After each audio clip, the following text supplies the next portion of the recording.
begins with breaking news.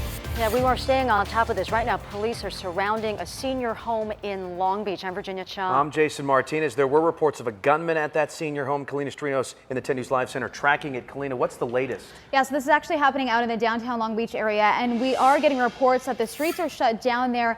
And this is the area that it's in. It's off of Atlantic and 4th Street, again in downtown Long Beach. I want to show you this tweet sent out by our ABC affiliate out in the Long Beach area in Los Angeles. You can see the street and all the activity here with the fire department on scene. We actually do have live pictures as well. So this all started off as initial reports came in about an explosion in the area. This prompted the massive police response that you're looking at right now. At one point, LAPD is saying that the shooter was inside of the building. Right now, we're hearing that a man matching the shooter's description was transported to a nearby hospital. Right now, it's unclear if anyone was injured, but those streets are still shut down out in Long Beach. And we're going to track this as this continues to develop here in the 10 News Live Center. Megan? And as you're heading out this morning, we are dealing with a lot of clouds. The marine layer with us as we look towards La Presa. It's down there below somewhere. The marine layer very abundant this morning.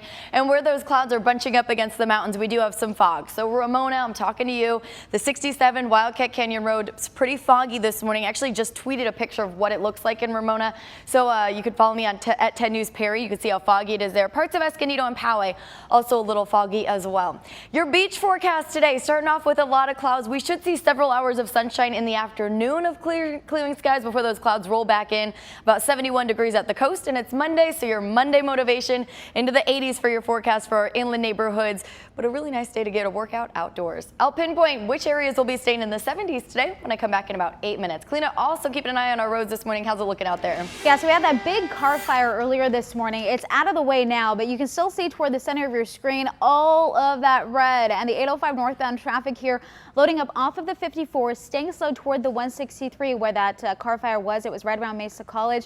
So if you usually take the 805, it's already busier than it usually is at this time of the morning. I suggest trying the 5 freeway, taking the 163, trying the 15 as well. All of those much better compared to the 805 right now. It's going to take you about 31 minutes to get through that stretch. Heading into Coronado, still about a 10 to 11 minute commute, and so far so good out in North County. Jason? Thank you very much. So this morning, 2 officers recovering in the hospital after gunfire erupted in Rolando apartment complex. Police and firefighters showing up to the apartment because of smoke and some sort of disturbance. Suddenly, gunfire filled the air shortly after. In fact, one of those firefighters had to take cover in a neighbor's home. 10 News anchor Mary McKenzie live outside that complex. Mary, this was so terrifying and chaotic. How are the neighbors doing this morning? I just talked to one of them, Jason, Virginia. He wasn't evacuated. He's in the apartment complex directly behind our photographer, Rhett. He said that, they didn't get a lot of sleep last night. This has been a very tough time. There are still folks in this first floor in these apartments who are not allowed back in yet. So they are still out of their homes. The crime scene tape here making this feel very much like the investigation is not even remotely close to wrapping up.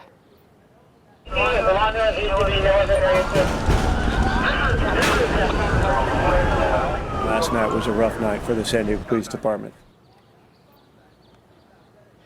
Neighbors directly above the suspect's unit were in a terrifying position Saturday night. Many of them had nowhere to go as they woke up to the chaotic scene erupting right below them, leaving them terrified, searching anywhere for cover. One woman finally was taken out into the hallway of her building by one officer, told to run to another one down the hall, who escorted her down the stairs where she could finally get out of the building. It was a carefully orchestrated plan carried out after 2 of their own were shot through the wall by a suspect they never even saw.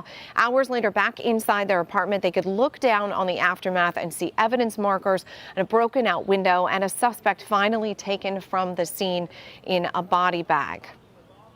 They came to my apartment and, they knocked loudly, and the look on the policeman's face said it all. Like, there were probably about 10 of them down the hall.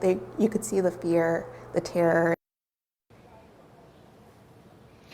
And you can see the scene not at all cleaned up here. We saw officers in the hallway just moments ago. So again, this first floor here is still evacuated this morning, but folks in the upstairs units have been able to spend at least one night without that chaos and terror that woke them the night before. We're live in Rolando. Mary McKenzie, 10 News. Mary, thank you. Police cars have been parked outside Scripps Mercy Hospital where the injured officers were taken.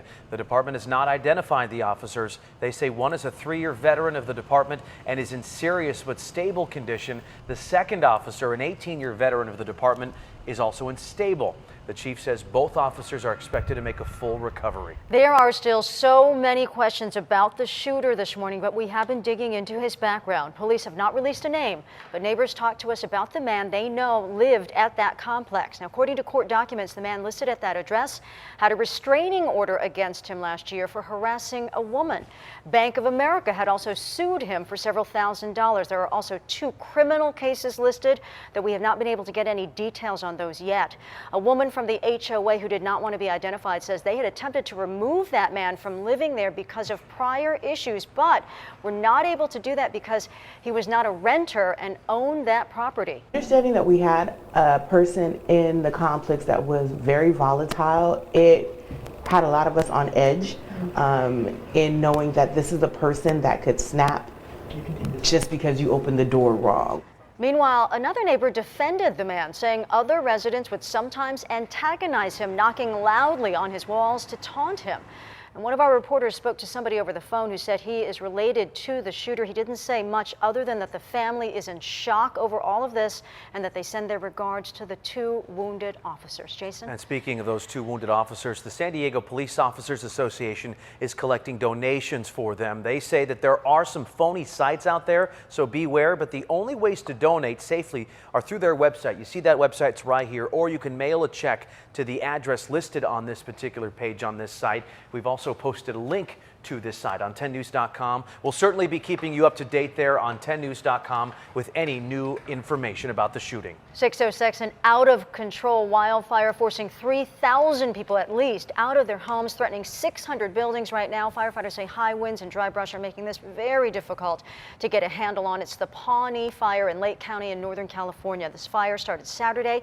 It has already grown to more than 7,000 acres. It's destroyed at least a dozen buildings. More than 200 firefighters are there battling that fire. Still not clear how it started. I was rolling propane tanks down the hill. I was moving my cars. I had jets. I was doing everything I could, and I just needed help, and no one would help me. That was a woman who said that she was hoping she could get firefighters to help her, but they were so busy. A couple hundred are there now, and we will keep you posted.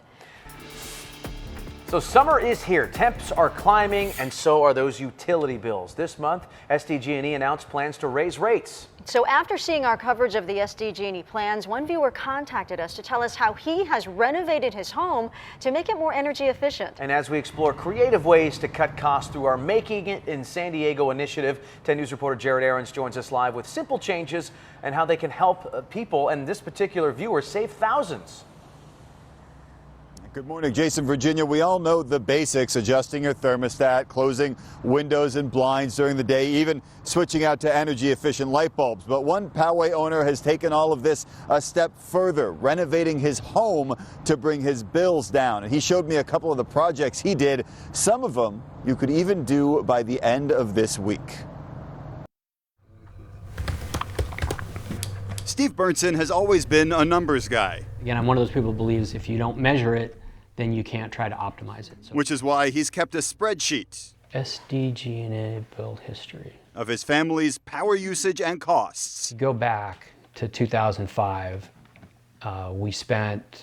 looks like we spent $206 a month on average. Too much, he thought, for a guy who prides himself on being energy efficient. And when I was in college, my roommates used to call me the power miser because I was the one that followed people around and turned off lights and did all those things. So year by year, Bernson started changing his Poway home. First, he put in double-paned windows. And you see our electricity went down from $232 average a month to $196. Then attic exhaust fans and skylights that open. So that way we could open them up at night, crack open the windows downstairs and get kind of a flue effect.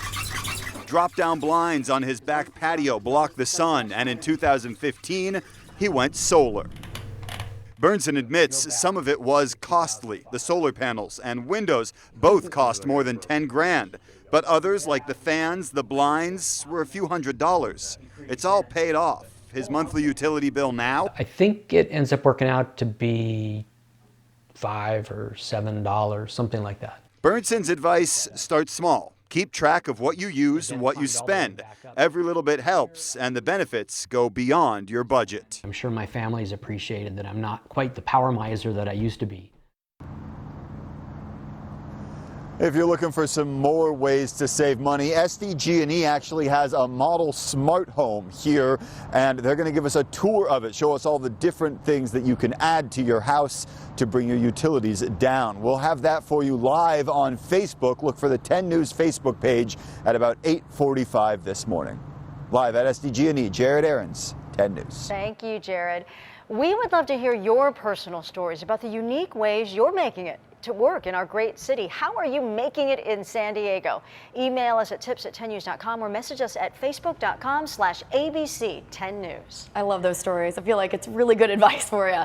All right, as you're heading out this morning, I was mentioning that it is a little foggy in some areas like Ramona. Here's a shot that I actually tweeted out a little bit ago. You can see it kind of just disappears off into the horizon. That's at the airport, and visibility is still about half a mile there. El Cajon, your hour-by-hour forecast gets us up to the 70s by 10 a.m., 80s by about 2 o'clock this afternoon. And temperatures will be staying in the 70s for areas like La Mesa, Chula Vista, and up and down our coastline, but 80s for Escondido, Poway, and El Cajon, also in our mountains today, and above 100 in our deserts. I'm going to be tracking the minor warming trend we're going to feel for the next few days in about 8 minutes. How's it going on the roads, Kalina? Yeah, it's still very, very busy out there. I've been tracking this problem that we actually have in East County, which I'm trying to get to for you right now. Here we go.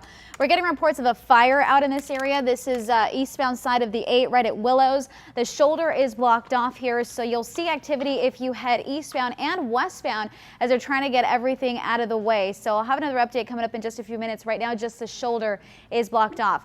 Out in North County, this time out in Temecula, so a little more north than we usually talk about. We are getting reports of a motorcycle accident here, southbound side of the 15 right at Winchester Road. Center divider is blocked off. Possible injuries here as well, so lots of traffic to deal with out in that area as well.